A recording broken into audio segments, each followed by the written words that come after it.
టాపిక్లోకి వెళ్ళిపోదాం సుత్తు లేకుండా. So first of all Udhayanidhi Stalin గారు నమస్తే. సో మా సనాతన ధర్మాన్ని మీరు ఎరాడికేట్ చేస్తారన్నారు కదా, సో మీకు ఇదే నా సమాధానం. రాసుకోండి ఎక్కడైనా. సనాతన ధర్మాన్ని ఎరాడికేట్ చేయడానికి అది వైరస్ కాదురా, అది పురాతనం, ఎన్నో కాలాల నుంచి ఉన్న పెద్ద వృక్షం అది.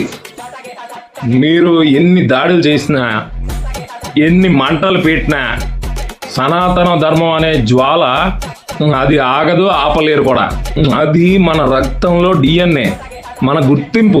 దాన్ని ఎలాగ ఎరాడికేట్ చేస్తానన్నావు ఉదయనిధి స్టాలిన్?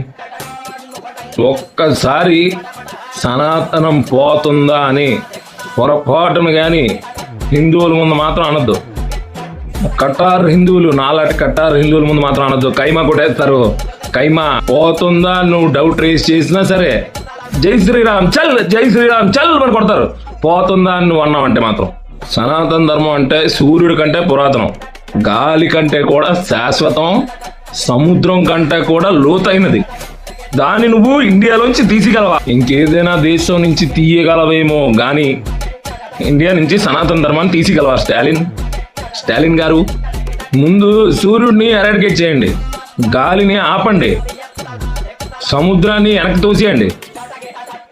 సో అప్పుడు సనాతన ధర్మం దగ్గర రండి. అంతవరకు రాకండి. సనాతన ధర్మం శాశ్వతం, ఎందుకంటే అది పురాతనం, అనంతం, సనాతనం.